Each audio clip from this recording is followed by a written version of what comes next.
مغرب میں Roman umpire کے خاتمے کے بعد یہ سلطنت قسطنطنیہ میں برقرار رہی اور چوتھی تا 13ویں صدی تک ایشیا نے ترقی کی وہ منازل طے کی کہ اس دوران دنیا کا کوئی شہر اس کی برابری کا دعویٰ نہیں کر سکتا تھا۔ یہی وجہ ہے کہ مسلمان شروع سے ہی اس شہر کو فتح کرنے کا خواب دیکھتے آئے تھے۔ چنانچہ اس مقصد کے حصول کی خاطر چند ابتدائی کوششوں کی ناکامی کے بعد 674 عیسوی میں ایک زبردست بحری بیڑا تیار کر کے قسطنطنیہ کی سمت روانہ کیا گیا۔ اس بیڑے نے شہر کے قریب ڈیرے ڈال دیے اور اگلے 4 سال تک متواتر فصیلیں عبور کرنے کی کوشش کرتا رہا۔ آخرکار 678 عیسوی میں بازنطینی بحری جہاز شہر سے باہر نکلے اور انہوں نے حملہ آور عربوں پر حملہ کر دیا۔ اس بار ان کے پاس ایک زبردست ہتھیار تھا جسے آتش یونانی کہا جاتا ہے۔ اس کا ٹھیک ٹھاک فارمولہ آج تک معلوم نہیں ہو سکا، تاہم ایک ایسا آتش گیر مادہ تھا جسے تیروں کی مدد سے پھینکا جاتا اور یہ کشتیوں اور جہازوں پر چپک جاتا۔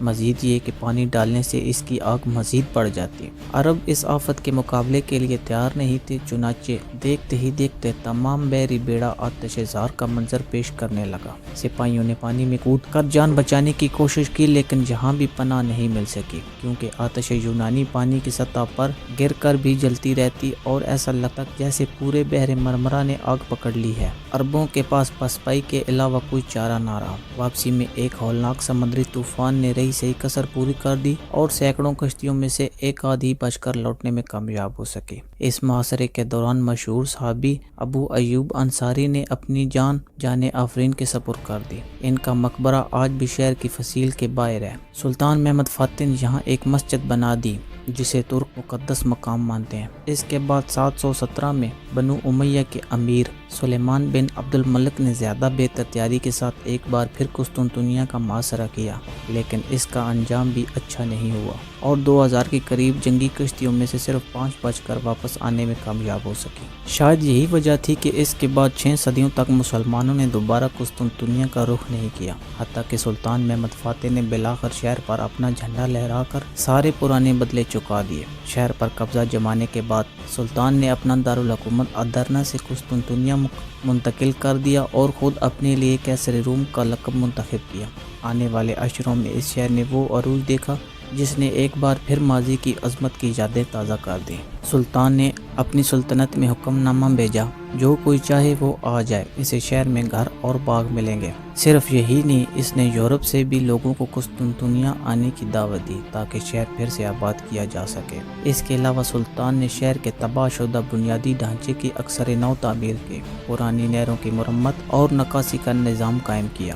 سلطان نے بڑے پیمانے پر نئی تعمیرات کا سلسلہ بھی شروع کیا، جس کی سب سے بڑی مثال توپ خاپی محل اور گرینڈ بازار ہے۔ جلد ہی طرح طرح کے دستکار، کاریگر، تاجر، خطاط، مصور، سونار اور دوسرے ہنرمند شہر کا رخ کرنے لگے۔ سلطان فاتح نے حاجیہ صوفیہ کو چرچ سے مسجد بنا دیا، لیکن انہوں نے شہر کے دوسرے بڑے گرجا گھر کلیسائے یونانی آرتھوڈاکس فرقے کے پاس ہی رہنے دیا اور یہ فرقہ ایک ادارے کی صورت میں آج بھی قائم ہے۔ سلطان فاتح کے بیٹے سلیم کے دور میں عثمانی سلطنت نے خلافت کا درجہ اختیار کر لیا اور قسطنطنیہ ان کا دارالخلافہ اور تمام سنی مسلمانوں کا مرکزی شہر قرار پایا۔ سلطان فاتح کے پوتے سلیمان علی شان کے دور میں قسطنطنیہ نے نئی بلندیوں کو چھو لیا۔ یہ وہی سلیمان ہیں جنہیں مشہور ترکی ڈرامے میرا سلطان میں دکھایا گیا ہے۔ سلیمان علی شان کی ملکہ حرم سلطان نے مشہور معمار سنان کی خدمات حاصل کی، جس نے ملکہ کے لیے ایک عظیم الشان محل تعمیر کیا۔ سنان کی دوسری مشہور تعمیرات میں سلیمانیہ مسجد، حرم سلطان حمام، خسرو پاشا مسجد، شہزادہ مسجد اور دوسری عمارتیں شامل ہیں۔ یورپ پر سقوط قسطنطنیہ کا بڑا گہرا اثر ہوا اور وہاں اس سلسلے میں کتابیں اور نظمیں لکھی گئیں اور متعدد پینٹنگز بھی بنائی گئی اور یہ واقعہ ان کے اجتماعی شعور کا حصہ بن گیا۔ یہی وجہ ہے کہ یورپ کبھی اسے بھول نہیں سکا۔ نیٹو کا اہم رکن ہونے کے باوجود یورپی یونین ترکی کو قبول کرنے میں ٹال مٹول سے کام لیتا ہے، جس کی وجوہات صدیوں پرانی ہیں۔ یونان میں آج بھی جمعرات کے دن کو منحوس سمجھا جاتا ہے۔ 29 مئی 1453 کو جمعرات کا ہی دن تھا۔ امید کرتے ہیں آج کی ہماری ویڈیو آپ کو ضرور پسند آئی ہوگی۔ اگر ہماری آج کی ویڈیو آپ کو پسند آئی ہے تو چینل کو لائک اور سبسکرائب ضرور کریں اور کمنٹ سیکشن میں اپنی رائے کا اظہار بھی ضرور کریں۔ شکریہ۔